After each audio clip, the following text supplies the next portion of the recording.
I am Mushfiq, you are watching Mushfiq universe. मैं मुशफिक हूँ, आप लोग देख रहे हैं मुशफिक यूनिवर्स।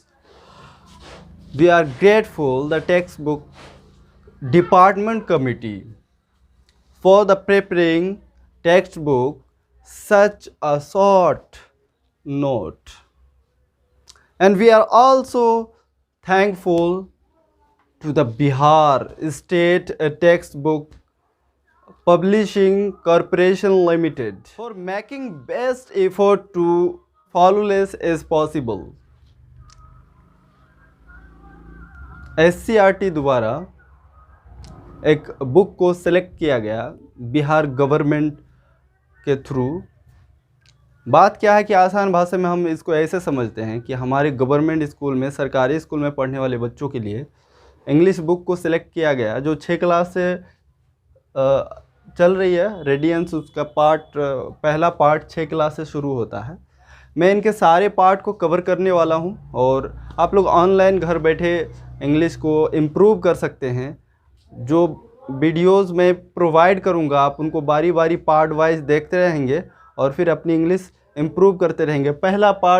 पहला लेसन को मैं बताऊंगा, फिर असाइनमेंट दूंगा। आप लोग उनको अगर ठीक ढंग से देख लेते हैं, रिवाइज करते हैं और फिर फ़ोटो क्लिक करेंगे, जैसे लिख लिए कोई एक्सरसाइज और उसको फ़ोटो क्लिक करके मेरे मैसेंजर पे अगर आप भेज देते हैं तो मैं उनको करेक्शन करके फिर से दोबारा से मैं आपको वीडियो के माध्यम से मैं बताऊंगा कि आप कहाँ करेक्शन किए, कहाँ ख़राब किए, कहाँ क्या किए, क्या सही है क्या गलत है, मैं उनको फिर से दोबारा से बताऊंगा।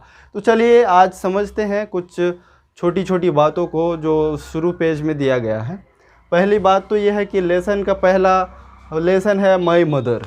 वार्मर, सचेतक, सूझबूझ, कुछ उससे शुरू कोई भी चैप्टर शुरू होता है तो दिमाग का कुछ हिस्सा जगाने के लिए कुछ ऐसी बातें पूछी जाती हैं। तो उसमें पूछा गया है कि whenever in trouble or pain the word ma comes naturally to us, can you explain why it is so?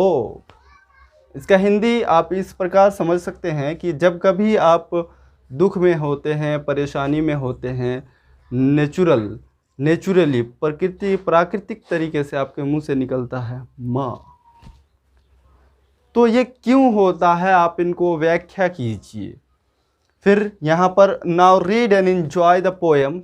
आप स्लाइड पर आप पोएम देख सकते हैं। Who sat and washed my infant head when sleeping on my cradle bed, and tears of sweet affection shed?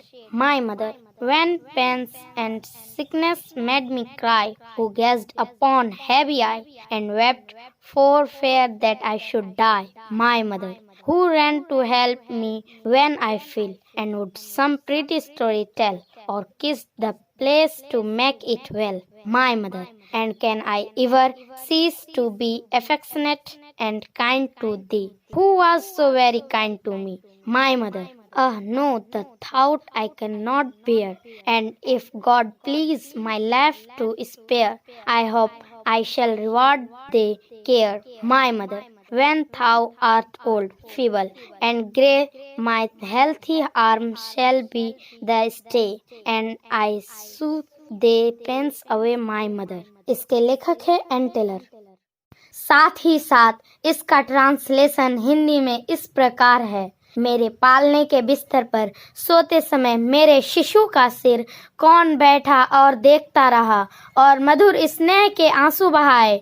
मेरी माँ। जब दर्द और बीमारी ने मुझे रुला दिया तो मेरी भारी आंखों पर किसने पानी फेर दिया और इस डर से रोया कि मैं मर जाऊं? मेरी माँ। कौन मेरी मदद के लिए दौड़ती जब मैं गिर जाता और मुझे सुंदर कहानी सुनाती और एक चुंबन देती ठीक करने के लिए? मेरी माँ। और क्या तुम मेरे प्रति इतने स्नेह और दयालु हो सकते हो जो मेरे लिए बहुत दयालु थे? मेरी माँ।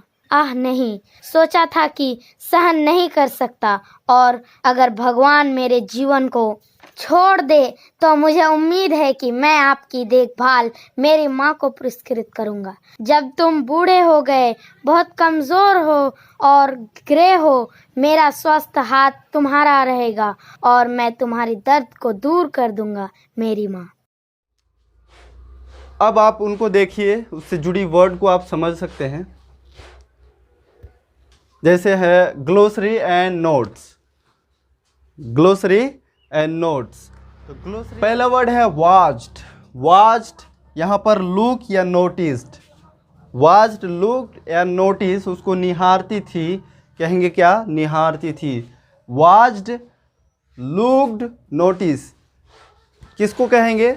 मान लीजिए किसी भी चीज़ को आप देखते हैं, निहारते हैं खूब बारीकी से, तो लुक्ड वॉच नोटिस। आप टीवी देखने के लिए भी वॉच का यूज़ कर सकते हैं, लुक नोटिस। वॉच मीन्स घड़ी भी होती है। इन्फेंट मीन्स बच्चा, शिशु जो जन्म लेता है उसी को इन्फेंट कहेंगे। उससे जब जन्म के बाद होता है वो बेबी हो जाता है। तो फिर क्रिडल, पालना। यहाँ पर देखिए young baby, young baby, baby direct नहीं कहेंगे, जन्म के कुछ दिन बाद उसको बेबी बोलते हैं, लेकिन इन्फेंट जब जन्म लेता है। और क्रेडल पालना, सिकनेस बीमारी, क्रिडल फिर से बता रहा हूँ, क्रिडल, फिर पालना, सिकनेस, सिकनेस, फिर बोलेंगे गैज, ताकना। तो यहाँ पर cradle a device to swing the baby, a device to swing the baby, ऐसा जो डिवाइस उपकरण हो जिसमें बच्चों को झूला जाए उसको बोलते हैं क्या? क्रेडल कहते हैं।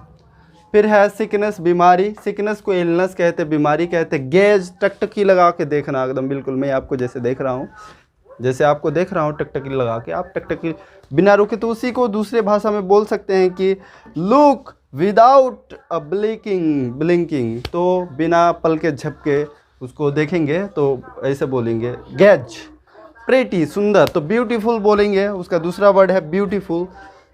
इसी तरह से फिर आपको बियर, सहना, बियर सहना, ये सेज छूट गया था, सेज, सेज बंद होना। फिर स्पेयर बचना, दुर्लभ, दुर्बल, फीबल मीन्स दुर्बल, फीबल, दुर्बल। फिर इनको आप देख सकते हैं कि beautiful, stop, feeble, stop, survive है बचना, सर्वाइव, ये सारे वर्ड इसी से रिलेटेड है। तो मैं आपको आगे स्लाइड के माध्यम से आप देखते जाइए, उनको बारीकी से मैं समझा रहा हूँ, और इनका जो एक्सरसाइज है इसी में आप समझ सकते हैं। Okay, thank you.